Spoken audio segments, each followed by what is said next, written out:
ज़मीन पर बैठकर क्यों आसमान देखता है, ज़मीन पर बैठकर क्यों आसमान देखता है, चलो उठ खड़ा हो, ये ज़माना सिर्फ उड़ान देखता है।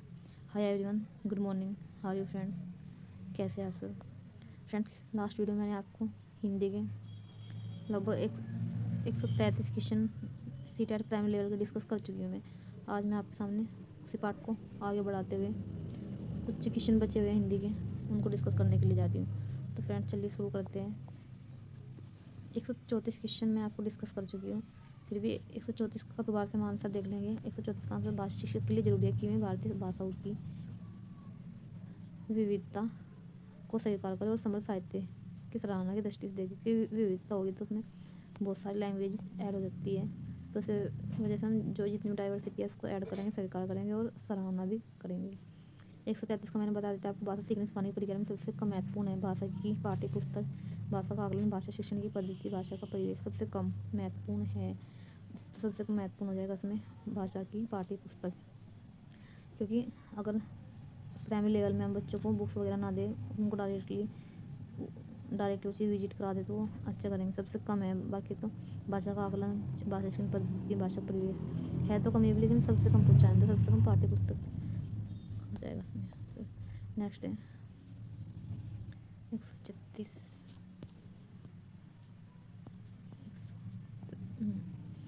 पहली कक्षा में बच्चों के साथ कविता गायन के बाद आप क्या करेंगे। कोई बच्चा फर्स्ट क्लास में है तो वो कविता गा रहा है, तो उसके बाद क्या करेंगे, बच्चे से कहेंगे कि वो अपनी भाषा में कोई भी पसंद कविता सुनाए, या फिर बच्चों से कहेंगे सुनी हुई कविता को शब्दांश सुनाए। बच्चों से कविता पर आधारित प्रश्न पूछेंगे, बच्चों को कविता में आए 5 शब्द बताने के लिए कहेंगे, या फिर बच्चों से कहेंगे कि अपनी भाषा में अपनी पसंद की कोई भी कविता सुनाए, क्योंकि इसमें बच्चों को हमने ऑप्शन दे दिए। ये इसका राइट आंसर हो जाएगा। नेक्स्ट 136 से क्वेश्चन नंबर 143 से पैराग्राफ को पढ़ना है, उसका आंसर देना है 136 से। तो पहला हम क्वेश्चन पढ़ लेंगे, उसके बाद भावनाओं के बारे में कभी खुलकर बात नहीं करें, लेकिन यही से में बातें जिनसे बच्चों की सबसे ज़्यादा जिज्ञासा होती है, क्योंकि इसी से हम महसूस कर सकते हैं कि बड़ा होना क्या होता है। न्यू लिटिल स्कूल के शिक्षक खुले और सच्चे हैं। में खुले का अर्थ है न्यू लिटिल स्कूल के। अब इसको पढ़ो। बच्चों की दुनिया में कोई लड़ाई नहीं होती उनके लिए दुनिया, और वे इस दुनिया में आना चाहते हैं। बच्चों को यह सुनना अच्छा नहीं लगता कि दुनिया इतनी बेकार है, यहाँ करने के काबिल कुछ नहीं है और इससे बचकर कितना दूर भागा जा सकता है। संभवतः सबसे महत्वपूर्ण बात यह है कि वे न्यू लिटिल स्कूल के शिक्षक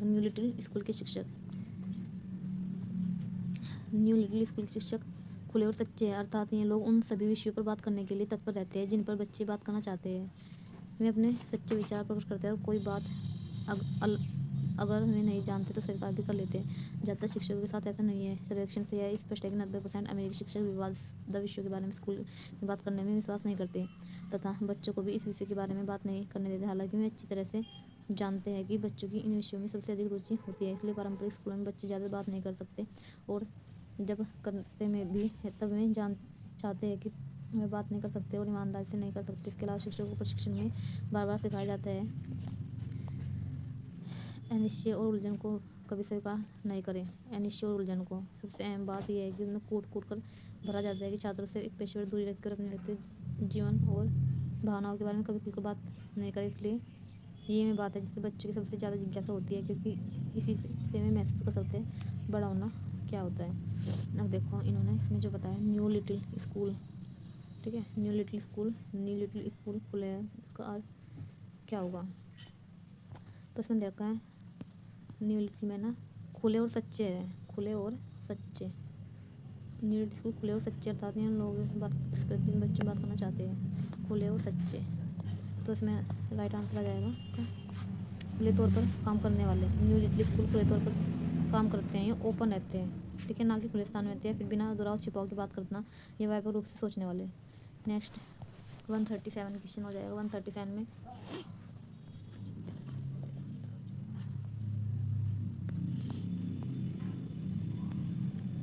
इसमें फ्रेंड्स का ना आंसर जो ये भी है, देखो न्यू लिटिल स्कूल खुले और शिक्षक अर्थात उन लोगों से बात करने बच्चे बात करना चाहते हैं सच्चे विचार पर, अगर कोई बात नहीं जानते स्वीकार भी कर लेते हैं, ठीक है। तो इसमें फ्रेंड्स का जो राइट आंसर होगा आई थिंक 136 का, मैंने आपको क्या बताया, फोर्थ, बिना दुराव छिपाव की बात करना। न्यू लिटिल स्कूल खुले और सच्चे बिना दुराव छिपाव के डायरेक्टली में बात करते हैं, क्योंकि ये इसका ज़्यादा अप्रोप्रिएट आंसर आ रहा है इसमें। खत्म हो डकलो अमेरिकी शिक्षक के बारे में कौन सी बात सही है? अमेरिकी शिक्षक के बारे में, अब अमेरिकी शिक्षक के बारे में हमने पढ़ा था इसमें। देखो अमेरिकी शिक्षक के बारे में अभी हमने इसमें पढ़ा हुआ था। ये देखो, अमेरिकी शिक्षक विषयों के बारे में स्कूल में बात करने में विश्वास नहीं करते, बच्चों को भी इन विषयों के बारे में बात नहीं करने देते। हालांकि मैं अच्छी तरह से जानते हैं कि बच्चों को इन विषयों में सबसे अधिक रुचि होती है, इसलिए पारंपरिक स्कूल में बच्चे ज़्यादा बात नहीं कर सकते और तब भी कम करते जब मैं करना नहीं चाहते। ठीक है, तो इसमें जो इसका आंसर हो जाएगा 137 का। देखो एक बार, वे बच्चों के साथ सभी तरह की बात करते हैं, सभी तरह की बात में नहीं करते। वे बच्चों को सभी तरह की बात करने देते हैं, सभी तरह की बात भी नहीं करते। वे बच्चों के साथ सभी तरह की बात नहीं करते, सभी तरह की बात नहीं करते हैं ना, ये बोला। वे बच्चों के साथ रोचक विषयों के बारे में बात करते हैं, ये गलत हो जाएगा, गलत है। सभी तरह की बातें नहीं करते हैं बच्चे के साथ में। हमने अभी ऊपर पैराग्राफ में पढ़ा है कि अमेरिकी शिक्षक विश्वास नहीं करते, वे विश्वास ही नहीं करते और इसके बारे में इन विषयों के बारे में बात नहीं करते। हालांकि अच्छी तरह जानते हैं बच्चे इन विषयों में सबसे रुचि लेते हैं, इसलिए सारी बात नहीं करते। शिक्षकों को प्रशिक्षण में यह सिखाया जाता है कि वे यह स्वीकार करें कि वे अज्ञानी है, वे यह स्वीकार करें कि उलझे हुए हैं, वे यह स्वीकार करें कि उन्हें ज्ञान नहीं, वे यह स्वीकार न करें कि वे शिक्षक हैं, वे यह स्वीकार करें कि वे अज्ञानी है। शिक्षकों को प्रशिक्षण में यह सिखाया जाता है कि वे यह स्वीकार करें कि वे अज्ञानी है। इसमें तो ऐसे बोला हुआ था, उलझे हुए तो नहीं कह सकते। वे यह स्वीकार न करें कि उन्हें ज्ञान नहीं है, वे यह स्वीकार न करें कि वे शिक्षक हैं। 137 का ये देखो, इसके अलावा शिक्षकों को प्रशिक्षण में बार बार सिखाया जाता है कि वे अपनी अज्ञानता, अनिश्चय और उलझन को कभी स्वीकार नहीं करें। ठीक है, कभी स्वीकार ना करें। वे ये स्वीकार करें कि वे अज्ञानी, यानी कि वे कभी स्वीकार ना करें कि उनको सब कुछ सिखाया गया है। राइट आंसर इसको तो वे अज्ञानी है। वे ऐसे करके कि मैं अज्ञानी है, यही सिखाया जा रहा है, चाहे उन्हें कितना भी ज्ञान हो रहा है, बस उनको यही सीखना है कि हमें ज्ञान नहीं है, हमें अज्ञानी है। बच्चों की सबसे ज़्यादा जिज्ञासा किस बात में है? बच्चों की सबसे ज़्यादा जिज्ञासा किस बात में है? बच्चों की सबसे ज़्यादा जिज्ञासा शिशु के निजी जीवन में, शिशु की अज्ञानता में है, शिक्षकों के प्रशिक्षण में, शिशु की उलझनों में है। बच्चों की सबसे ज़्यादा जिज्ञासा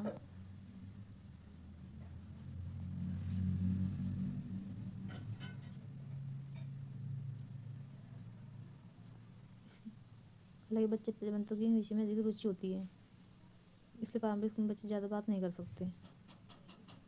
ठीक है, तो इसमें जो राइट आंसर होगा, इसमें राइट आंसर हो जाएगा शिक्षक की अज्ञानता में।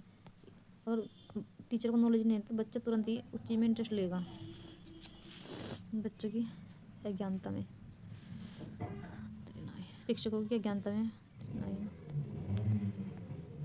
140। पारंपरिक स्कूलों के बारे में कौन सा कथन सही नहीं है? पारंपरिक स्कूलों के बारे में कौन सा कथन सही नहीं है? पारंपरिक स्कूल में बच्चे ज़्यादा बात कर सकते हैं, पारंपरिक स्कूल में बच्चे ज़्यादा बात नहीं कर सकते, नहीं है, है ना। पारंपरिक स्कूल में बच्चे मनपसंद बात नहीं कर सकते, पारंपरिक स्कूल में बच्चे ईमानदारी से बात नहीं कर सकते, नहीं कर सकते, नहीं कर सकते, नहीं कर सकते, नहीं कर सकते, नहीं कर सकते भैया। पारंपरिक स्कूल में बच्चे ज़्यादा बात कर सकते हैं, सही नहीं है। पारंपरिक स्कूल में बच्चे मनपसंद बात नहीं कर सकते, ऐसा भी नहीं है, करते हैं। पारंपरिक स्कूल में बच्चे ईमानदारी से बात करते हैं, मनपसंद बात भी करते हैं और ज़्यादा बात। पारंपरिक स्कूल में बच्चे ज़्यादा बात कर सकते हैं, क्योंकि इन्होंने बोला है कि पारंपरिक स्कूल में बच्चे ज़्यादा बात कर सकते हैं, है ना, ये इन्होंने बोला है। ये देखो, बच्चों को संभव महत्वपूर्ण है कि स्कूल में खुले तथा सर्वेक्षण में शिक्षक को स्पष्टता।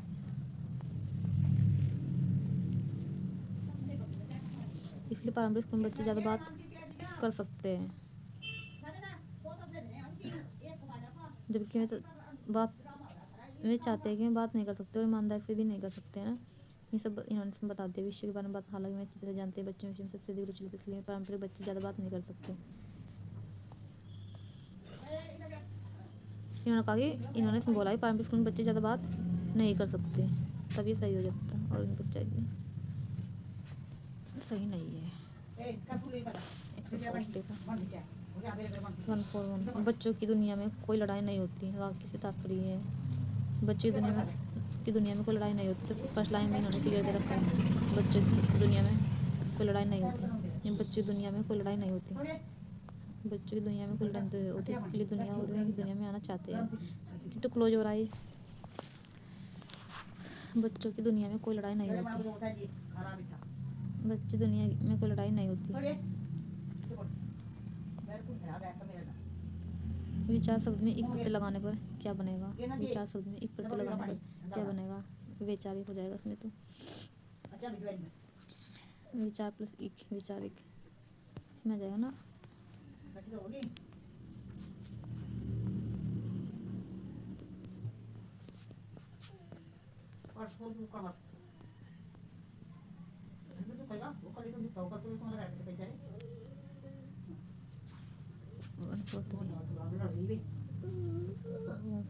ईमानदारी शब्द है।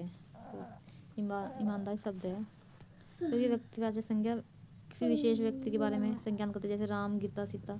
समूहवाचक संज्ञा किसी समूह का बोध कराएगी, जैसे 10 विद्यार्थी है, ठीक है, या सभा होगी। इस तरीके की चीज़ें समूहवाचक में आ जाएगी। जातिवाचक संज्ञा किसी जाति का बोध कराएगी, जैसे नदियाँ क्या है, नदियाँ जातिवाचक संज्ञा की बहुत सारी चीज़ों का भेद कराएगी। लेकिन अगर स्पेशल नदी का नाम ले लीजिए गंगा, तो व्यक्तिवाचक हो जाएगी, ये व्यक्तिवाचक हो जाएगी। जबकि पूरा समूह का नाम है नदियाँ, तो ये जातिवाचक। ईमानदारी। अब भाववाचक संज्ञा, इसका आंसर आ जाएगा भाव। उसमें भाव बता रहे हैं, वो ईमानदार है, बेईमान है ना, तो इसमें राइट आंसर हो जाएगा इसका भाववाचक संज्ञा।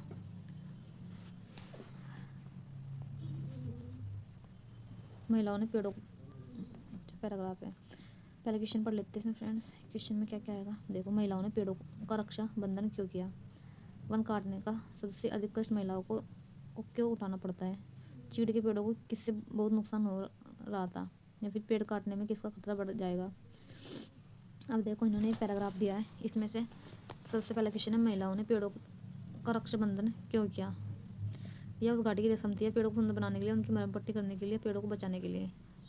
अब देखो इसमें पढ़ेंगे इसको। हैवल घाटी के गाँववासियों ने, कोई हैवल घाटी है हैवल, ठीक है, वहाँ के जो गाँववासियों ने चीड़ के पेड़ों के हो रहे विनाश, चीड़ का पेड़ है उनका विनाश हो रहा है कि वो विरुद्ध जुलूस निकाला उन्होंने कि यहाँ पे ये इसका विरोध किया। और घास चारा लेने जा रही महिलाओं ने इन पेड़ों से लीसा टपकाने के लिए लगाए गए लोहे निकाल दिए, वे उनके स्थान पर मिट्टी की मरम पट्टी कर दी। क्योंकि कुछ लोगों ने क्या किया, वहाँ पे लोहे से वो निकल रहा, वहाँ से लीसा वगैरह को जैसे गोंद वगैरह टिपकता, वहाँ पे लोहे की पट्टी लगा दी।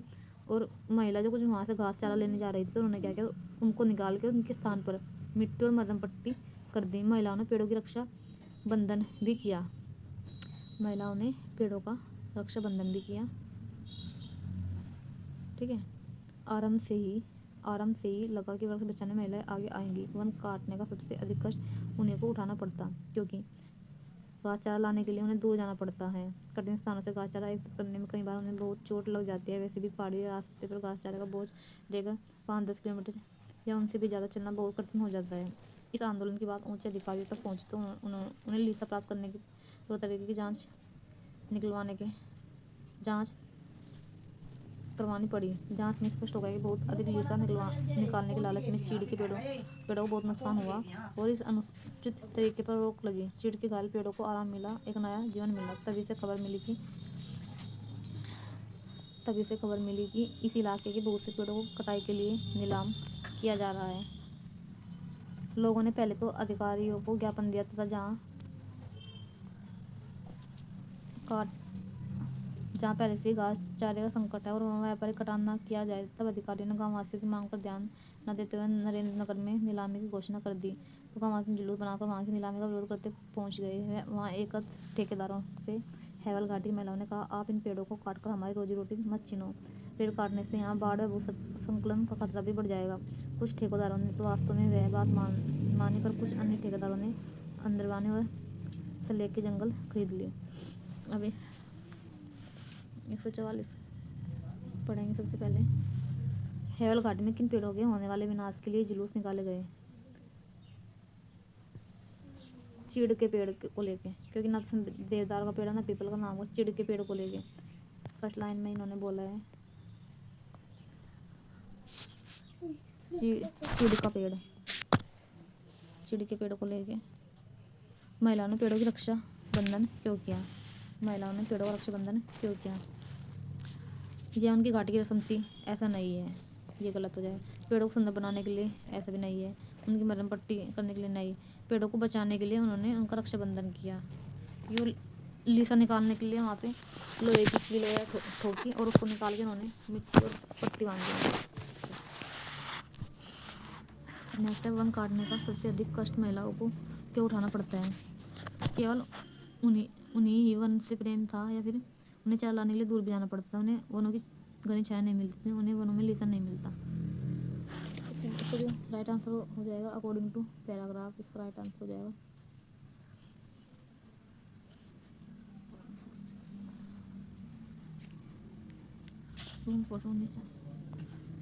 केवल है, तो ये तो ऑलरेडी गलत हो जाएगा। उन्हें वनों की घनी छाया नहीं मिलती थी, ऐसा नहीं है उन्हें लीसा नहीं मिलता था क्योंकि वो लीसा नहीं लेना चाहते थे। एक्चुअली उन्हें चारा लाने के लिए दूर जाना पड़ता था।